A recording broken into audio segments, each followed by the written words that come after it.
తెలుగుదేశం పార్టీకి పూర్వ వైభవం రావడం ఖాయం. తెలుగుదేశం పార్టీ నిరుపేదల పార్టీ అని, రాష్ట్రంలో తెలుగుదేశం పార్టీకి పూర్వ వైభవం రావడం ఖాయమని టీడీపీ జాతీయ ప్రధాన కార్యదర్శి, పొలిట్ బ్యూరో సభ్యులు బక్కాని నరసింహులు అన్నారు. గురువారం జిల్లా కేంద్రంలోని 6వ వార్డు శాంతినగర్లో తెలుగుదేశం పార్టీ పట్టణాధ్యక్షులు గాజుల వెంకన్న అధ్యక్షతన జరిగిన సభ్యత్వ నమోదు కార్యక్రమాన్ని పరిశీలించి మాట్లాడారు. రాష్ట్రంలో తెలుగుదేశం పార్టీ సభ్యత్వ నమోదు విజయవంతంగా జరుగుతుందని, గత 79 రోజుల నుండి రాష్ట్ర వ్యాప్తంగా 1,45,750 సభ్యత్వ నమోదు జరిగాయన్నారు. సూర్యాపేట నియోజకవర్గంలో తెలుగుదేశం పార్టీ సభ్యత్వ నమోదు కార్యక్రమానికి పరిశీలించడం కొరకు మన జాతీయ పార్టీ ప్రధాన కార్యదర్శి మరియు పొలిట్ బ్యూరో సభ్యులైనటువంటి మా అన్న గౌరవనీయులు పెద్దలు బక్కని నరసింహులు గారు, మాజీ ఎమ్మెల్యే, మనకి ఈరోజు సూర్యాపేటకు రావడం చాలా శుభదినం.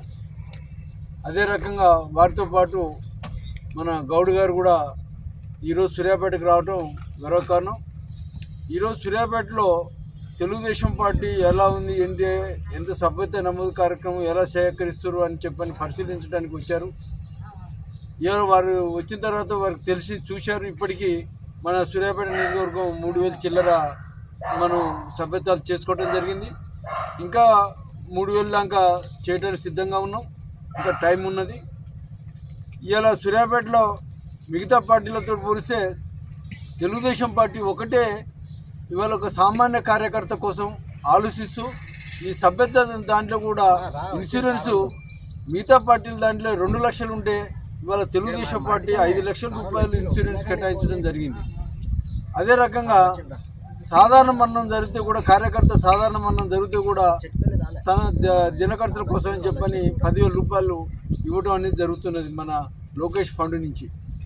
అదే రకంగా మన బసవతారక హాస్పిటల్లో మన కార్యకర్తలు ఎవరికి ఏ ఇబ్బందులు వచ్చినా బసవతారక హాస్పిటల్లో సబ్సిడీ ఉంది.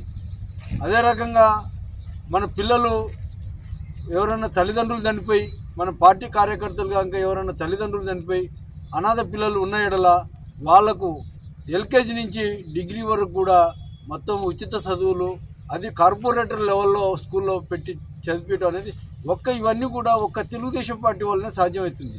సందేశాన్ని ఇవ్వవలసింది కోరుతున్నా. ఇవాళ ఈ కార్యక్రమంలో కూడా ముఖ్యంగా టౌన్ పార్టీ అధ్యక్షులు గాజుల వెంకన్న, అదే తరంగా ఎస్టీ రాష్ట్ర నాయకులు రవినాయక్, అదే రకంగా చారి, అదే రకంగా రాష్ట్ర ఎస్సీసీఎల్ నాయకులు నాగయ్య, వీరందరూ కూడా అదే రకంగా అందరూ కూడా ఈ కార్యక్రమంలో పాల్గొని దిగ్విజయంగా చేయడానికి పాల్గొన్నారు.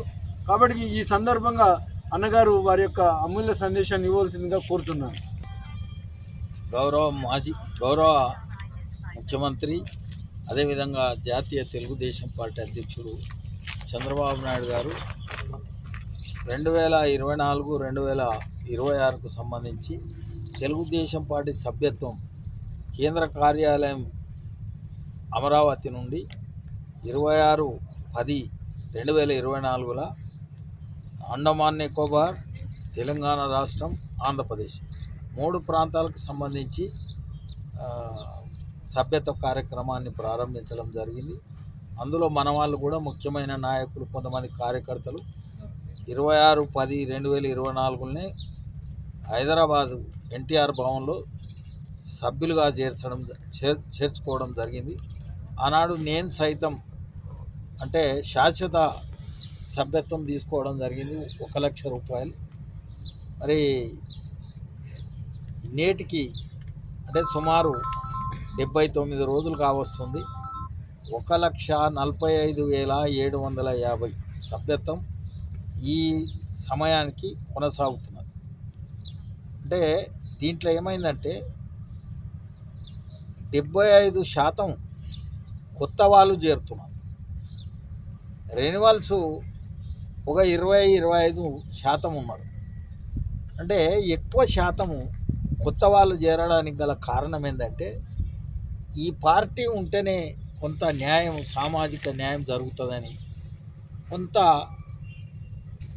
రాజకీయ వ్యవస్థలో కొంత పవిత్రత, అంటే ప్రజల కొరకే పనిచేయాలనే భావన ఈ తెలుగుదేశం పార్టీలో ఉన్నదని ఎక్కువ యువకులు కొత్త వాళ్ళు చేశారు. రెన్యువల్స్లో కొంతమంది పాత వాళ్ళు చేయకపోవడానికి గల కారణం ఏముండొచ్చు అంటే స్థానిక ఎన్నికలను దృష్టిలో పెట్టుకుంటారు, లేకుంటే ఇది వస్తుందో రాదా అనుకోని కొంతమంది వాళ్ళు చేయకపోవచ్చు. ఈ కొత్త వాళ్ళు చేసిన వాళ్ళు ఏంటంటే అట్లయినా సరే ఇట్లయినా సరే ఇదొక్కటే బడుగు బలహీన వర్గాలకు కొంత దిక్సూచి చూపించేదని ఎక్కువ శాతం వాళ్ళు చేసారు. అయితే పార్లమెంటులో మరి చంద్రబాబు నాయుడు గారి ఆదేశాల మేరకు కన్వీనర్ల నాయకత్వంలో ఈ సభ్యత్వ కార్యక్రమం జరుగుతున్నది. మరి ఇక్కడ శేఖర్ రెడ్డి గారు నల్గొండ పార్లమెంటు కన్వీనర్, ఆయన కొద్దిగా ఆరోగ్యం జలుబు చేసినట్టుంది, అందుకు రాలేదు. అందులో నేను కూడా ఏంటంటే ఎవరికి 2018లో మళ్ళీ ఇద్దరిని ఇచ్చారు, అంటే ఆ 15 మంది పోయినందుకే కనీసం ఇద్దరు గెలిచారు. 15 మంది పోకుండా లెటర్ ఇప్పించిన వాళ్ళు వీళ్ళే. తెలంగాణలో తిరగడం కష్టమవుతుంది సార్, మీరు ఇవ్వండి అంటే 3 పర్యాయాలు ఇక్కడి ప్రజల మనో ఇష్టాల మేరకు, ఈ నాయకుల కోరిక మేరకు చంద్రబాబు నాయుడు గారు లెటర్ ఇచ్చిన వాళ్ళు మేము ఇస్తేనే వచ్చిందని చెప్పుకోకుండా పదవుల కొరకు ఆశపడి కాళ్ళకు బుద్ధి చెప్పి ఆనాడు అధికారంలో ఉన్న పార్టీకి ఇచ్చేసారు. నేనేమంటున్నంటే మందిది మంగళవారం మన సోమవారం అనే రాజకీయాలు నడుస్తున్నాయి. చంద్రబాబు నాయుడు గారు జైల్లో ఉన్ననాడు మేము ధర్నాలు చేస్తుంటే, నిరాహార దీక్షలు చేస్తే, ఇప్పుడున్న మాజీ మంత్రి కేటీఆర్ గారు ఏమన్నాడంటే ఆ ఇంటి పంచాదు ఈ ఇంటికి ఎందుకు అన్నాడు. కానీ తెలంగాణ తెచ్చినాడు విడిపోయినా అన్నదమ్ముల వలె ఉందామన్నాడు, విడిపోయినా అన్నదమ్ముల వలె మెలుగుదామన్నాడు. కాబట్టి స్వయం పాలన అంటే మరి అదేమైపోయినాయంటే బ్లాక్ లిస్ట్లో పడిపోయినాయి. తర్వాత వాళ్ళు ఇచ్చినటువంటి రైతులది కూడా ఏదేమైనా ఎవరికైతే అధికారం వస్తుందో వాళ్ళ దగ్గర ఎక్కువ సంయమనం ఉండాలి, శాంతి ఉండాలి, ప్రజల అభిష్టాల మేరకే పరిపాలన చేసే విధానం ఉండాలి.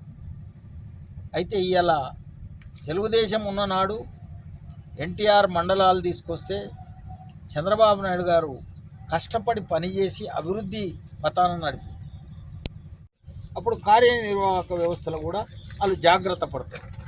అయితే మనం ఎన్నో ఉపయోగాలు చేస్తున్నాం, కానీ ప్రజలకు అందుబాటులో ప్రభుత్వం ఉన్నదని చెప్తున్నాం, కానీ ఇంకా వాళ్ళు 5 గుంటల కొరకు 10 గుంటల కొరకు ఎంఆర్ఓ కార్యాలయాల ముందు తిరగడం, అదేవిధంగా పోలీస్ స్టేషన్లో అధికార పార్టీ ఉన్న వాళ్ళు ఏం చేస్తున్నారంటే ప్రతిపక్షాల మీద కేసులు పెడుతున్నారని ఒకరు కానీ ప్రభుత్వం చేస్తలేదు.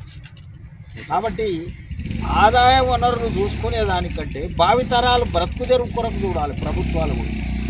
తెలంగాణలో వచ్చింది పరిపాలనా వ్యవస్థలో పెనుమార్పులు తెచ్చి ఇవాళ తెలంగాణలో ఆదాయానికి మూలం చంద్రబాబు నాయుడు గారు. తర్వాత అధికారాన్ని గ్రామాల దగ్గర దాటింది, అంటే కొత్త వాళ్ళ సంఖ్య కూడా పెరిగింది. దీనివల్ల ఏమవుతుందంటే కాంగ్రెస్ ప్రభుత్వాన్ని టీఆర్ఎస్ ప్రభుత్వాన్ని రెండు కూడా ప్రజలు చూడడం జరిగింది, అనుభవించారు. కాబట్టి మళ్ళా పాత తెలుగుదేశం వస్తే సాకలి మంగలి కుమ్మరి కమ్మరి బడుగు బలహీన వర్గాలందరికీ కూడా పెత్తనం వస్తుందనే ఆలోచన పల్లెలలో ఉంది.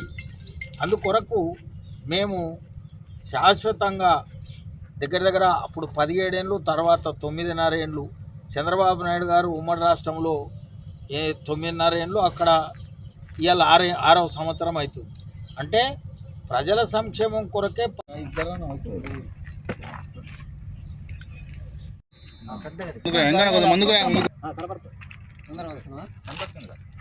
ఒకసారి చూడండి.